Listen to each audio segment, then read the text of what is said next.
What's up, guys? Specstar here today with our Week 1 battles in DPL. Our team, of course, being ToxaSpecs, and we are going up this week against the High Jump Keks, a team coached by my pals, my frenemies. No, they're my friends. Joe and Thick Bunny, and well, I'm not going to list off their whole team. I don't remember it off the top of my head, but I've got all 7 of our battles here, so my commentary not going to be the most in-depth thing. I've never tried to record 7 battles at once, so who knows how this is going to go. It may start out slower and then get faster when I get bored and tired of it, but you know what? I've had quite a bit of fun with DPL, and I wanted to share some of these battles with you guys and my experience with it. This is coming a little late, week 1. We actually just finished week 2, but I've had a hard time working up the motivation to record anything. I'm just a little bit burnt out in general on putting all the effort into Draft League. But you know what?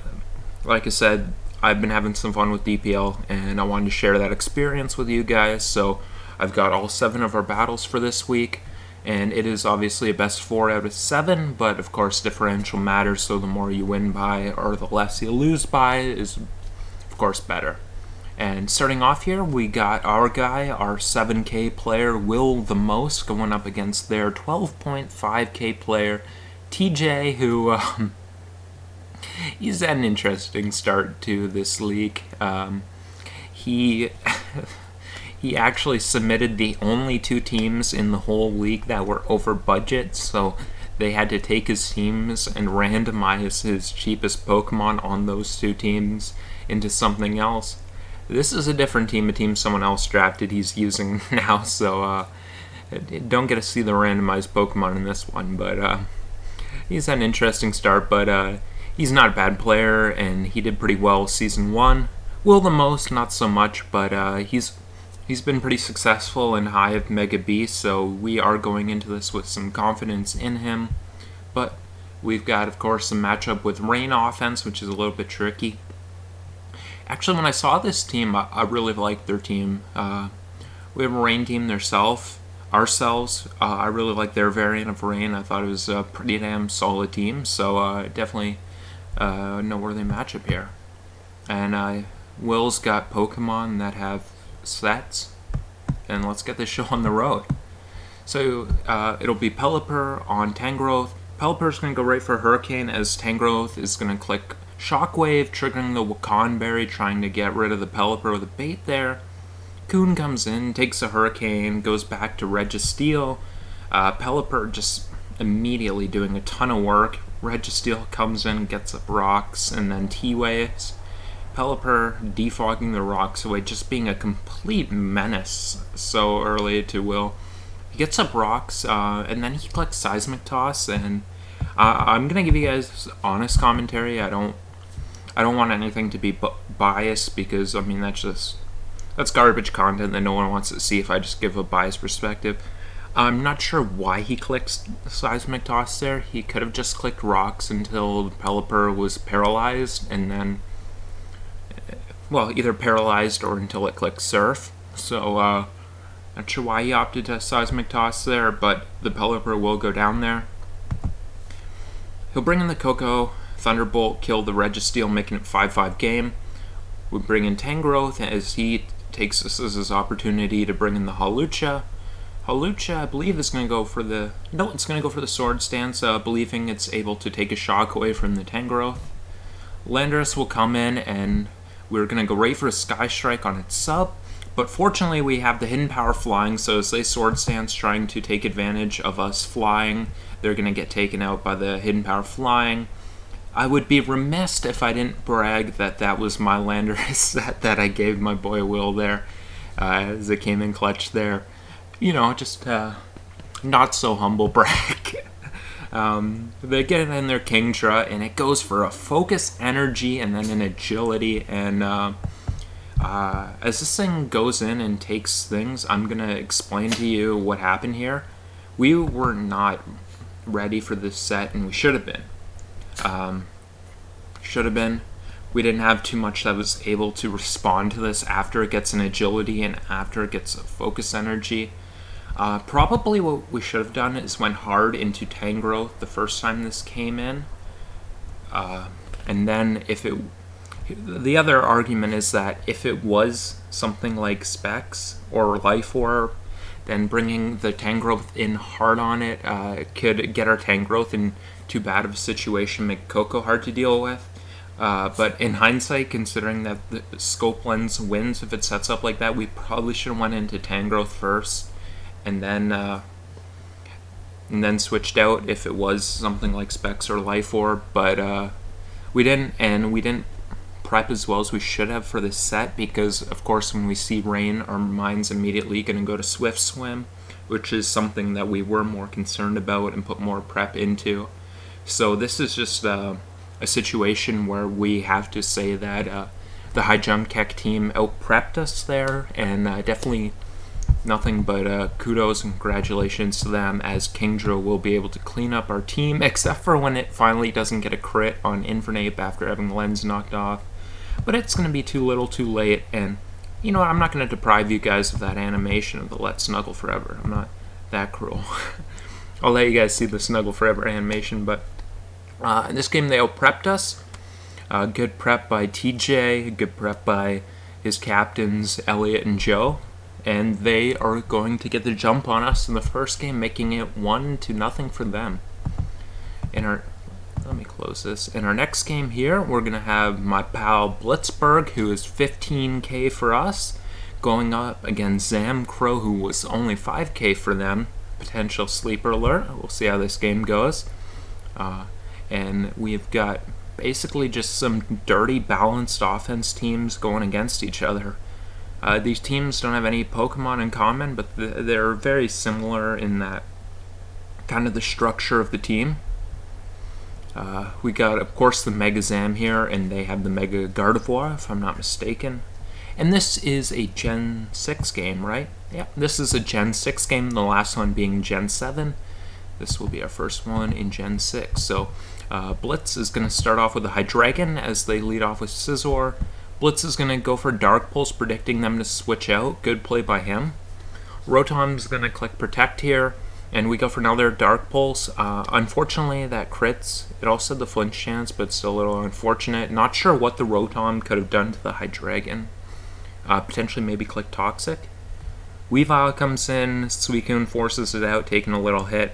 Gardevoir will come in on it, get Synchronized Burned, and then switch out into Scizor as we go into Zong, so potentially a good prediction for them. They're going to Sword Stance up here, which makes that thing a threat. And we are going to Flamethrower, and the Scizor is definitely looking like a threat because we have a max physically defensive Nidoking here. That thing's doing a lot of damage and not taking much from Flamethrower.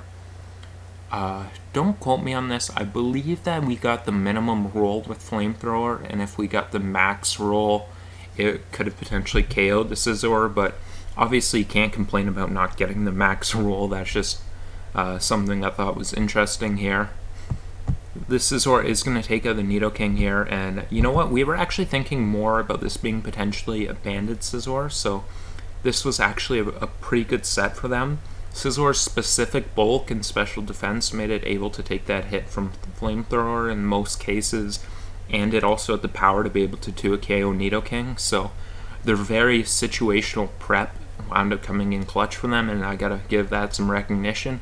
We're forced to bring in Hydreigon here to take out this thing because it could potentially be faster than Suicune. Also, Suicune, not something we want to risk anyway because it looks really solid against the rest of his team. So we're going to bring in Hydreigon, and we're going to lose a lot of it to KO the thing with Dark Pulse. I believe that Scizor was Iron Plate. So we're going to go into Suicune here on the Weavile. Blitz being pretty sure is going to go for an Icicle Crash. He then brings in Gardevoir as we get to the rest up. I keep saying we, but I mean it's entirely Blitz here. Just whenever I see it on my side and it's my team, I just default to we, like when we're watching a football team. We won, you know, that shit.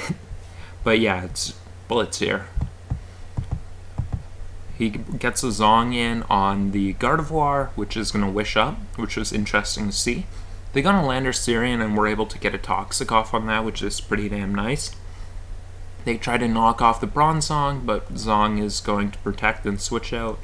They get up rocks as Kuhn comes in. We get to burn a Sleep Turn here and also click our Sleep Talk to get Gardevoir very weakened.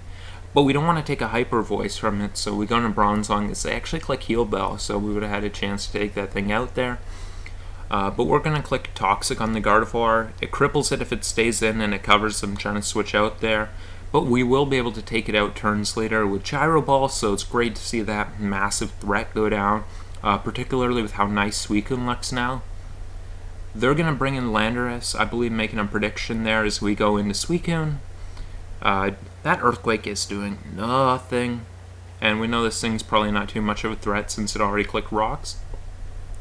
Suicune wakes up here and clicks Rest again, right back to sleep. One thing, potentially if we roll Scald here, we can take this thing out before Lefties gets it out of range, but we're going to roll Calm Mind here, which is pretty good too. Anything but Rest we'll take, frankly. And then we'll roll Scald here, so pretty good with the rolls there, the Sleep Talk rolls. They bring in the Dust Noir, and Suicune is going to click Scald to find out that this thing is Curse here, which is pretty damn interesting.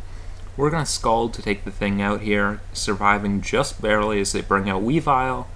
Our move was just to click Scald to make sure it can't set up. Now, being pretty sure it's locked in, we bring in the Bronzong, attempting to Gyro Ball it.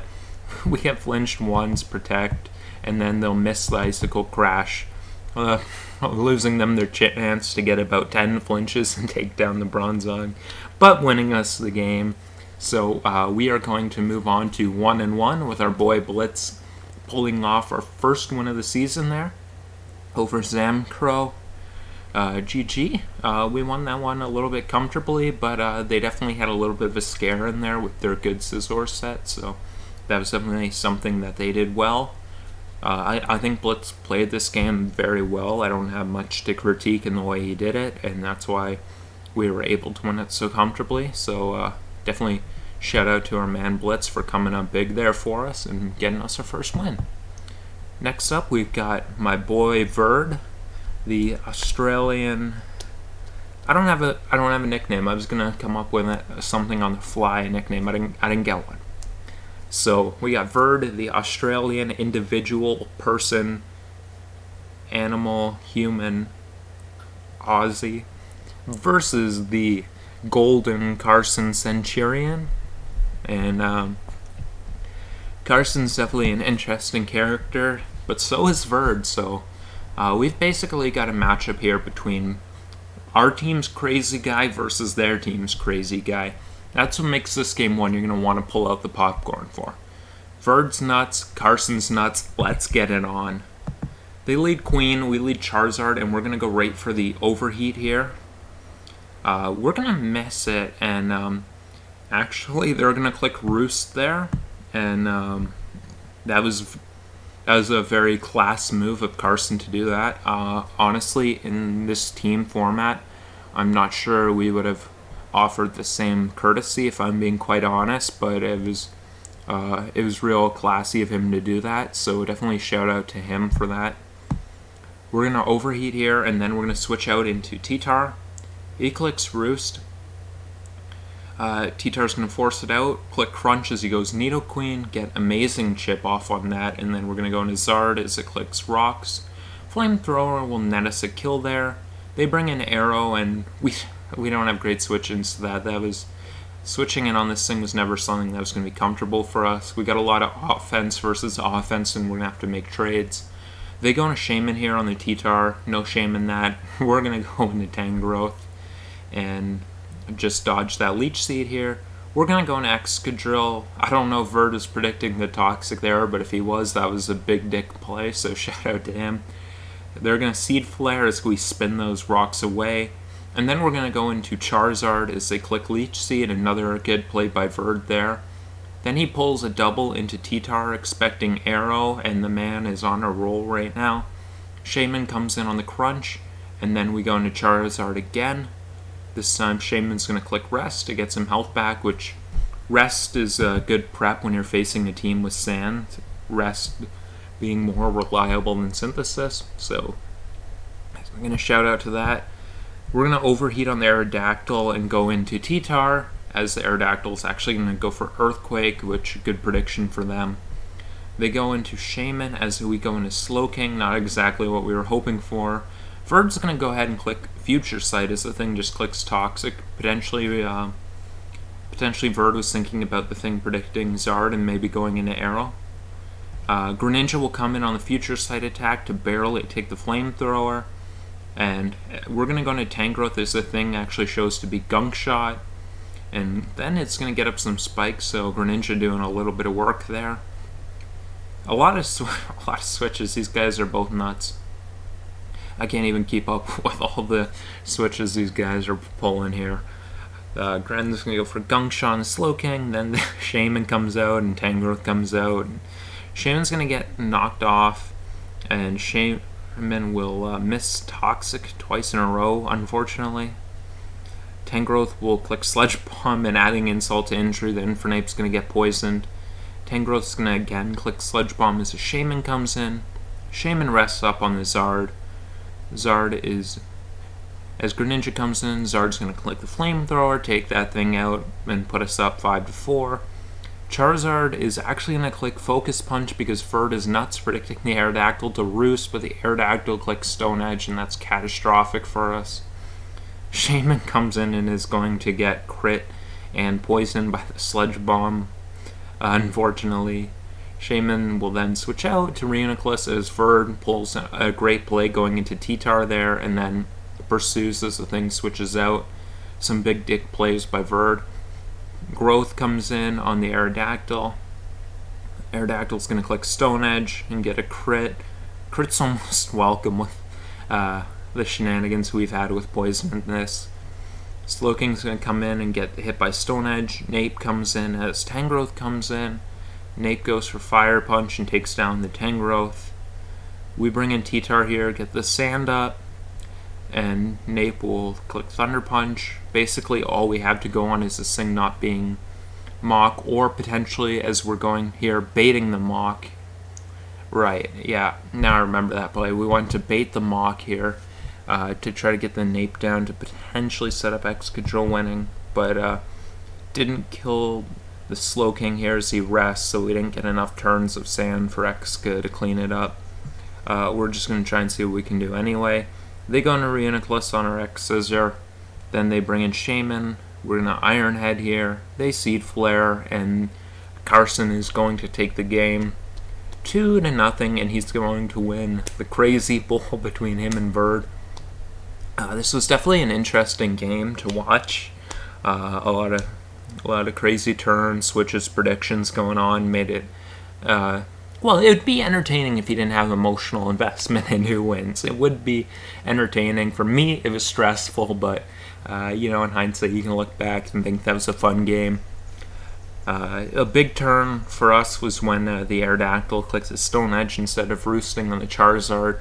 That was pretty much the point in the game where they wound up winning. It was a little bit of a 50-50 situation that they were able to win, so definitely shout out to them for that. That was a big one for them, and they're going to move on to 2-1. We're going to have to try and pull this one back here. And looking to try and pull it back, we have got none other than the ToxaSpecs Spec-Star going up against my man, JJ Gals. And Shadow! Look at the one my dog had. What the hell? I don't even know where he found this. Well, that was unexpected. This guy came in trying to interrupt my video here. Look at the guilt. Look at the guilt. Anyway, I've got me here going up against my old pal JJ Gals, who is a... Oh, you know what? I didn't even say the prices for the last battle. Golden Carson was 9K? I believe Carson, Golden Centurion, whatever you want to call him, was 9K, and Verd was 13K. So their cheaper player pulling off a big win for his team there.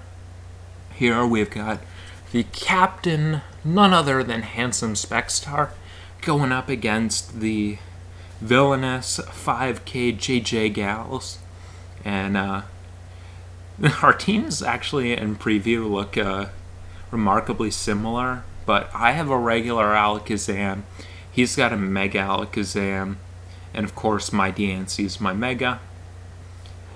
So let's get this show on the road, but it is crazy how similar they are.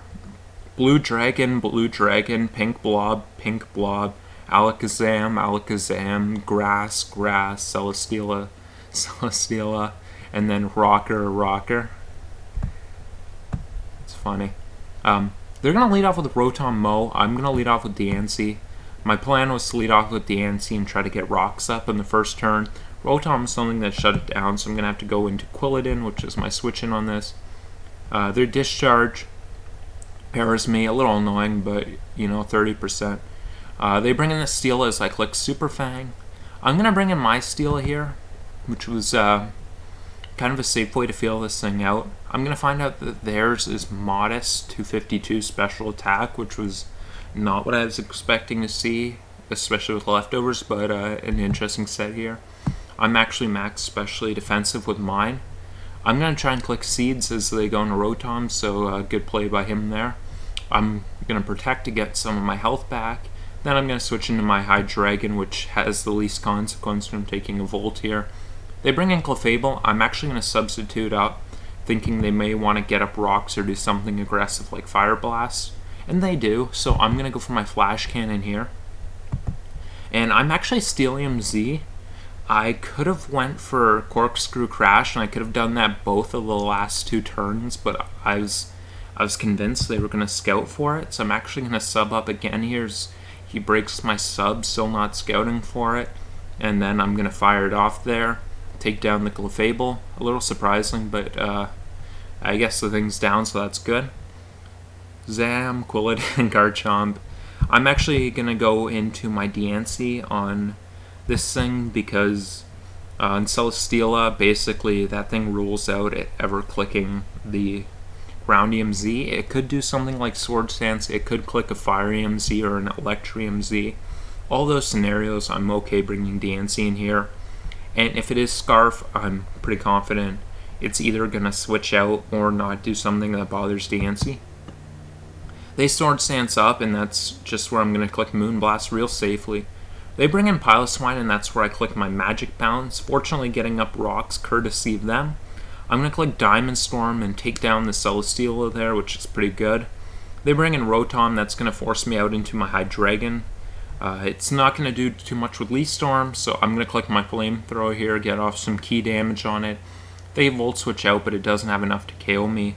They go for Charge Beam there with the Alakazam, which is interesting to see. They're then going to switch it out into Rotom as I bring in my Celesteela. I'm going to click my Heavy Slam just safely here. I'm going to switch into my Quilladin then on the Rotom. And they're going to Volt Switch out as I believe I click... Why am I skipping turns? I believe I'm going to click my Synthesis here as they go into Garchomp. No, I'm actually going to Spike Up. So I go into my Slowbro on the Garchomp. If it went for Sword Stance, I would have potentially went into DNC to scout for the Dragonium Z, but with Regen, it's safe for me to bring in Slowbro first. And I will catch the Fire EMZ there, which is fantastic. This is just where I click my Ice Beam. The thing clicks Earthquake. Ice Beam will do quite a bit. I don't want to let the thing switch out here, so I'm going to click Scald instead of recovering up. They bring in the Zam, and I'm gonna make a mistake here. Let me just level with you guys. I should have, and they bring in the Zam on the Slowbro. I should have clicked my Scald because I should click Scald here because I could have then brought in Celesteela after it took the thing out and took one hit from this thing, even if it got off 2 Charge Beams and 2 boosts. I was thinking that I didn't want to let it set up too much, so I was going to go right into Celesteela to try to get it in before it set up. But my play was better to click Scald here. I'm instead going to go and Steel, as I mentioned. Sam's going to go for a Charge Beam. It's going to get the boost. I'm not going to click my Protect here, and I had to discussion about that. The reason I didn't is because I knew that this thing, with Gleam and Charge Beam, it could potentially afford to have Encore and Psychic as its last moves. If it had Psychic and I clicked Protect, that was game over, so I didn't want to click it until I was confident that it was not Encore. But I'm going to click Heavy Slam there, and I'm going to Protect. The last Charge Beam did 39, and I am up to 43%. So I'm not going to feel like I have to go for another Protect. I'm going to feel like if the other one did 39, I'm safe to just click my Heavy Slam here. But unfortunately, that roll is going to go up to 43% from 39%, and yeah, I don't have anything left, so that's unfortunate, but sometimes games come down to the random number generator like that. And good play by JJ. He went for his win condition with Zam the right way in the end, and he was able to pull out a clutch counter sweep, so props to him. I definitely knew he was one of the better 5K players in the league. He was no joke, but we're going to drop this, and unfortunately my team's going to move on to 1-3, but it was a valuable learning experience at the very least. I should have clicked Scald with my Slowbro. Sometimes it comes down to things that small, but we live, we learn, we get better, and every time you lose a battle and you do the analysis and figure out why it happened, what you could have done differently, whenever you do that, you become a better player. And I'm going to come back next time better, and I'm damn well not going to go 0-2 sitting down, I promise you that. So that was our more complete analysis because it was my game.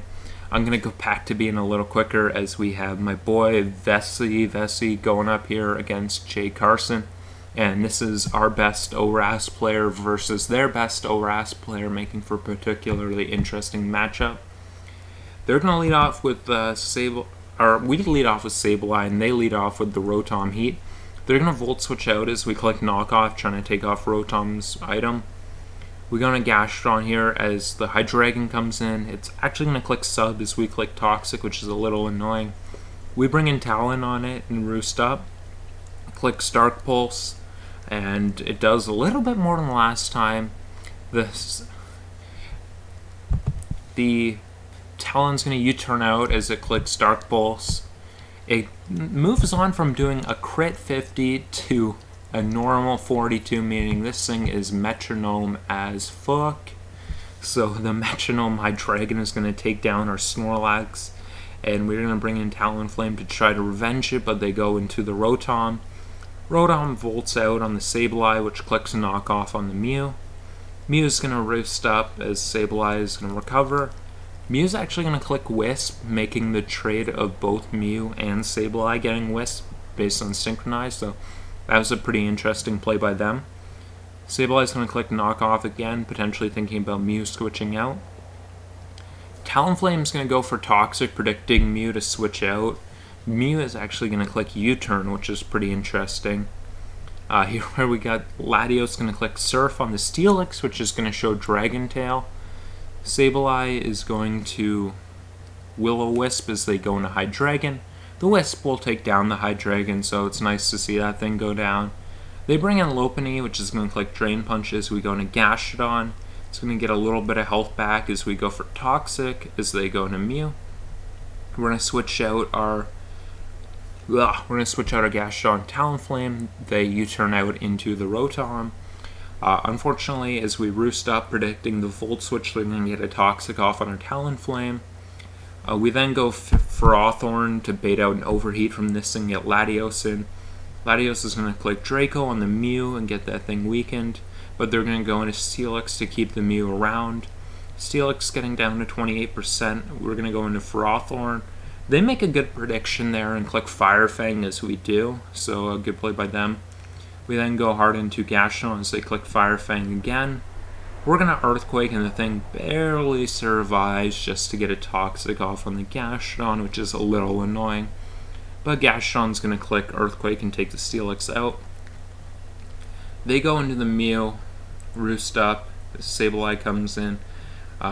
We didn't have the ability to immediately pressure the Mew, so we had to trade our ability to get Sableye healthy in exchange to allow Mew to get healthy as well. We bring in Talonflame on it, U-turn out, going to Ferrothorn as they click U-turn, so we're going to get that thing weak once again. They go into Azelf, and we actually go into Talonflame, predicting them to click Flamethrower there. Could have worked if they clicked Plot too.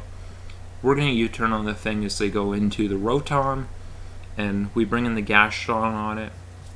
I'm not sure if they were being aggressive here or just trying to get damage off on Gastro, but we're able to get a key Toxic off on the Rotom, which is nice. We recover up here. This game's a little slow paced, but it's definitely high in quality, the quality of the play. Ferrothorn comes in on the Mew, it clicks Protect. Mew shows the taunt, but we actually are going to click Stealth Rock, expecting them to potentially over-predict. Joe is definitely an aggressive player, so you never know if he's going to want to do that kind of stuff. We're in a Gyro Ball here, and now they are forced into a 50-50 here between clicking Taunt or clicking Roost. And if they click Taunt and we click Gyro Ball, we can take out the Mew here.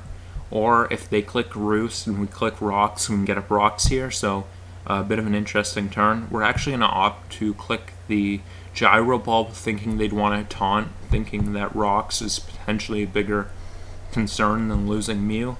Instead, they're going to actually Roost up as we click Gyro Ball.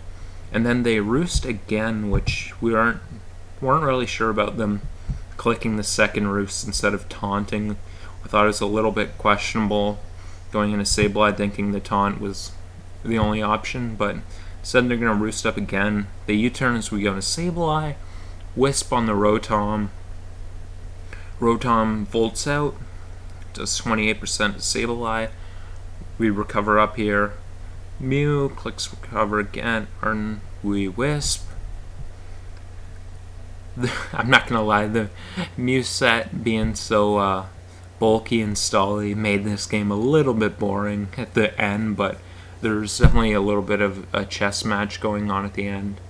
We sack off our Ferrothorn here on the Azelf to bring in Latios and click Draco, which Draco threatened their whole team pretty good, but we're glad they let the Azelf go down.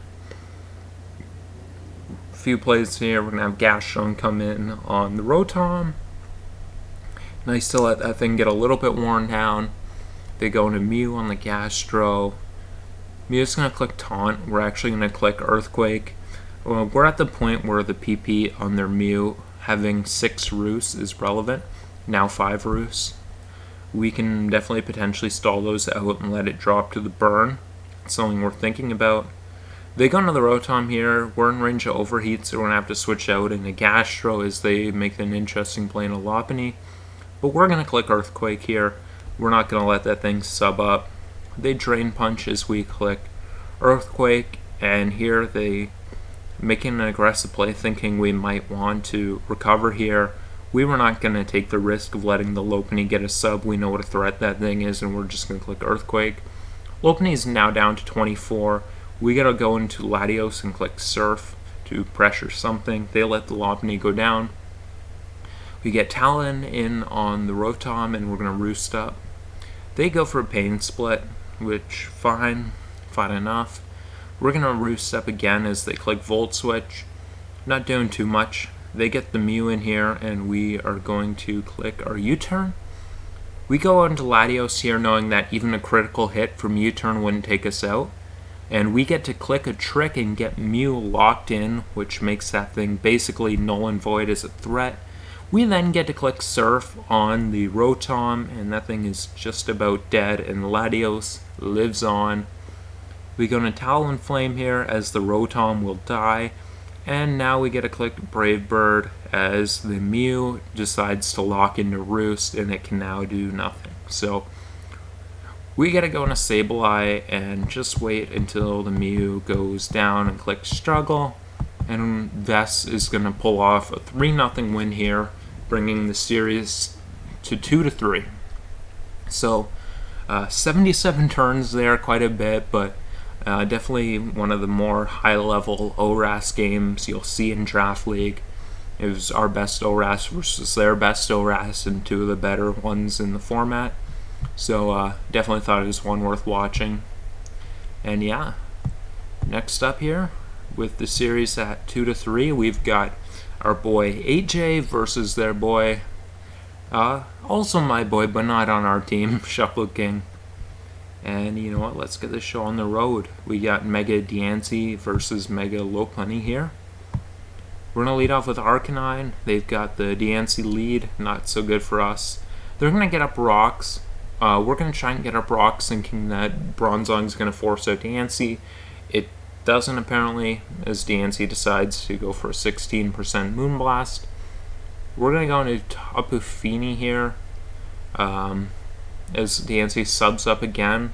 It's going to show that it's Endeavor, as we're going to get rid of the rocks here with Defog. Now we are going to go for a Surf to break the thing sub as it goes for Moonblast. Moonblast not doing enough to 2 KO us, so we can click Surf a few times. They sub up again. Actually, it looks like they EV'd their Diancie wrong, because it got down to 25%, where you're going to want it at 25 point something percent, where it'll show as 26, so it can sub down to 1%. Looks like they potentially EV'd this thing wrong, and it wouldn't have the ability to sub down that much, so that was interesting. We are going to force the thing out as we click Surf with the Fini, them opting to save it to click Endeavor on something healthier if they get the opportunity. They go into Diancie. We go into Tornadus Therian so we can regen off the Endeavor. They go into Druddigon, which for some ridiculous reason Grass Knot triggers the Rough Skin. They go into Rotom on our Bronzong, and we're actually going to make an aggressive play, clicking Gyro Ball, predicting the Diancie to come in on rocks, and that's going to work out for us. Mew's going to plot up as we bring in Fini. Mew's going to go for Psychic, Fini barely hangs on, we go for Nature's Madness there. Mew is going to soft boiled up, and we are going to Moonblast the thing. Mew will go for Psychic then and take down Fini. We bring in Torn to U-turn into Bronzong. Potentially, I'm not sure if we were trying to bait a Z-move or just trying to get damage and then try to get Bronzong into Toxic the thing on a potential Psychic, which, you know what, I think that's what we were trying to do there. But they actually decided to go for the Inferno Overdrive, which not ideal, but good play for them. It's going to work out for them, not so much for us. They're going to go into Moongus as our Scarf Crook tries to revenge with Crunch. Not doing so much. We're going to bring in Lopunny to try to get this Amoonguss low, if not gone, forced out. They go into Druddigon. We're going to do a ton to that thing. Get it down to 33. And my dog's going to stop growling. Plays happen while I talk to my dog. Tornadus is now against Druddigon here. We're going to go for Hurricanes on this thing, try to take it out. They go to Rotom here, so we click Hurricane, and we're going to go for our Z-Grass, trying to blow back the Rotom. But they go back into Druddigon, which is okay with us. They click Protect, and we are going to try and knock this thing out with a Hurricane, but, you know, Hurricane's going to Hurricane, and it's going to get a significant miss there. And then we go for another Hurricane, which shows that the Hurricane probably would have taken the thing out had we not missed, but, you know, that's Pokemon. Druddigon's going to get up some Protects here. We're going to U-turn and not KO the thing, which, I don't know how I feel about clicking U-turn instead of Hurricane there, but it's whatever. Rotom comes in, we're going to let Arcanine go down, which, again, I'm not so sure about, considering we don't really have anything for Zero Aura aside from that. Mew is going to come in. My dog's going to stop trying to lick my leg. My dog's licking my scab, which it knows it's not supposed to do. He knows he can get away with stuff when I'm recording, but Zero Aura is going to come in, claim a life on Lopunny, and all we got left is Crocodile. We're going to lock ourselves into Knock Off the Big Papa, the Rotom, which comes in and get a Moxie boost. Zero Aura comes in, but it's going to be able to survive that knockoff and finish us with close combat, so they are going to officially win this series up 4-2. Congratulations to them. Their team played and prepared very well, but we've got one game left, and number of games won definitely matters, so we're definitely going to take this game completely serious and try to get a third win to help us in the standings and potentially for playoff seeding if we get in that hunt later. When we get in that hunt later, bro. When we get in that hunt later. So we're facing Narth here with our boy Immortal Mence. I keep forgetting to talk about prices. I meant to do that. So the last one we had AJ versus Shuckle. Shuckle was 15.5k, I believe, and AJ was 8k for us. And Joe, of course, was their captain, and Vesuvius was 20k. So now we've got Narth, who was 5k only. Narth's good. That was a steal for 5k. And we got Immortal Mence, who was 11k. So let's get this show on the road, our last game here of the week. We're going to get an advantageous lead here with Bulu on the Seismitoad. We go for Superpower. Drapion's going to take that with a Plum, and they go into the Seismitoad. We're going to click Taunt, thinking about potentially Rocks, and they show Rain Dance. That's actually pretty scary because this team didn't have much defensively for Seismitoad, as weird as that is. Our team's very offensive, and Seismitoad's coverage was really annoying for our team. So we're going to have to bring in the Bulu here on it. They go into Heatran as we actually predict that and go Zygarde, which is pretty nice. We're going to Coil up here as they go into Landorus. We click 1,000 arrows, trying to put it in range of our next one with the weakness policy boost, but we are not doing enough as Landorus is very defensive, unfortunately. We are nice and boosted here, but we're going to be very low and forced to just take out the Landorus and switch out. They bring in the Lopunny on the Pex, or we bring in the Pex on the Lopunny, and then they bring in Reuniclus as we go into our Tapu Bulu. Tapu Bulu is going to click Horn Leech as they click Acid Armor, but we were definitely not surprised by the Acid Armor as we click Whirlwind with the Bulu and bring out Drapion. Not the Mon we wanted to bring out, but the Mon we did bring out. Arrow is going to come in on... Arrow will come in as on the Drapion, and then we switch out into Kartana as they click Aqua Tail. We were potentially thinking about a switch. They weren't quite interested in making one. They go for the N-Power Fire as we go into ToxaSpecs. We click Toxic, predicting this thing to switch out. It's not ever. Here, Mence is going to click the Gastro Acid on the Reuniclus, which I have to say I was a little skeptical about that play. We have the thing Toxic, but the way that it works is if we went into Bulu and stalled out a few turns, Toxic compounds even with Magic Guard. So if we let it keep going, and then we brought Pex in and clicked Gastro Acid, it would take a ton of damage. So I was skeptical about clicking it right away. Not sure how I feel about the turn, especially losing our Pex right away, and now Lopunny looking like a threat. But that's just the situation we're in now. Then we're going to bring in Aerodactyl and actually click the Pursuit on the Reuniclus, but now it's really weakened, so that's some of the merit to the moves we did make with the Pex. We'll taunt the thing again as it tries to go for Rain Dance again. My dog continues to try to lick my scabs, which it can't do.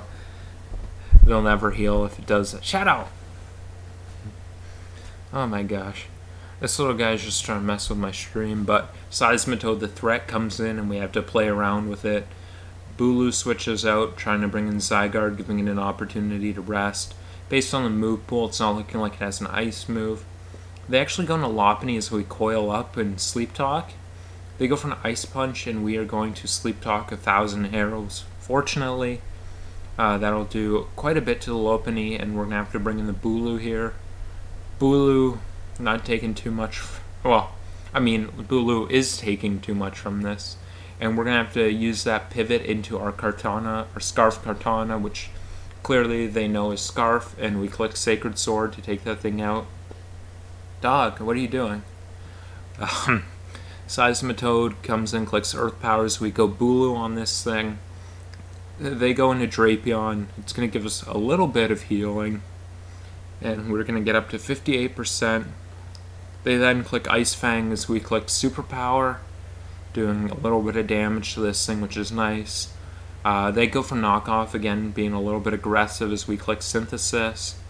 They go for Ice Fang, and at this point we're just okay leaving the Bulu in.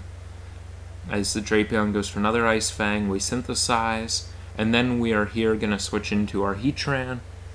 Heatran's going to click Earth Power and take the thing out through its Shuka Berry. Nice and clutch. Seismitoad comes in and for the third time tries to Rain Dance on a taunt. We're going to Earth Power and the thing is going to crit us with Scald, which is pretty unfortunate. Takes down the Heatran. Bulu then comes in only to die to Sludge Wave. We then bring in Kartana to click the Leaf Blade. Fortunately, they let the Seismitoad go down here, potentially predicting us to overpredict. We'll bring in Zygarde here, which is going to wake up and click the 1,000 Arrows, take down the Heatran, and now Lopunny comes in. It's going to miss High Jump Kick, but that really didn't matter since Kartana won, being Scarfed always.